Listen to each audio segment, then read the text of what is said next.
tidak bisa. Ya, ibu saya seperti itu, tapi lama-lama baru kemudian belajar. Dan dia tidak pernah cubit saya sekalipun. Saya nggak pernah ingat dia cubit saya. Saya nggak pernah ingat dia mukulin saya. Kalau ngomel pernah, tapi kalau mukul, cubit nggak pernah. Dan saya tidak mau makan kecuali disuap. Dan saya disuap sampai ke kelas 4 SD. Makanya saya manja sampai sekarang, jadi suami yang manja. Ya. Maksud saya, jadi bagaimana ibu-ibu zaman dahulu luar biasa, dan itu bukan ngurus saya aja. Saya punya adik di bawah saya masih ada 3, kakak saya 1, adik saya 3, kita berlima. Bagaimana seorang ibu yang kuat ya ngurus anak-anak ya, luar biasa.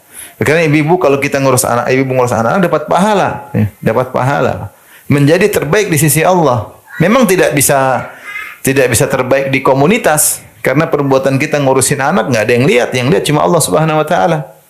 Ngurusin anak, sabar, hadapi mungkin kenakalannya. Ini namanya anak-anak pasti begitu ya, manjanya ya. Tidak ada yang lihat. Beda kalau kita dilihat sama komunitas, kita akan berwibawa, kemudian penampilan oke, kita posting-posting melulu ya. Tapi kalau sama anak-anak, urus anak-anak butuh kesabaran dan semuanya ada pahala di sisi Allah Subhanahu Wa Taala. Jadi inilah wanita yang berkah, yang perhatian sama anak-anak. Kita sedih zaman sekarang ada anak jauh dari ibunya. Nggak ada kedekatan sama ibunya.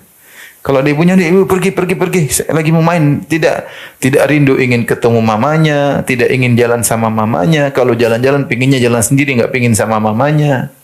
Sekarang zaman sekarang demikian. Apalagi Gen Z mana nggak mau urusin orang tuanya. Dia nggak mau, dia mau jalan sendiri. Kenapa? Karena sejak awal sudah jauh dari ibunya. Ibunya sudah sibuk sendiri. Ya, ngurusin grup-grup WA, ngurusin ini, ngurusin anu, sampai anak-anak terbengkalai. Kalau anak-anak sudah jauh dari ibu, itu bahaya. Bahaya. Maka saya nasihati kepada para istri, para wanita, ya. Dan ini bukan cuma berlaku pada para remaja atau ibu, nenek-nenek juga ya. Nenek-nenek yang mungkin sudah tua, jangan lupa menjalin relasi kembali dengan anak. Jangan jauh dari anak. Kadang-kadang itu tua kita egois, maunya anak yang telepon kita. Ya sudah, kita ngalah. Dulu mungkin kecil kita kurang didik yang benar. Tidak ada kata terlambat. Kita tetap sayangi mereka, ya, kita baiki hubungan dengan mereka, karena di antara kebaikanlah jika seorang dekat dengan anak-anaknya. Jadi ini perlu perjuangan ngurus anak-anak. Ahnahu ala tiflin.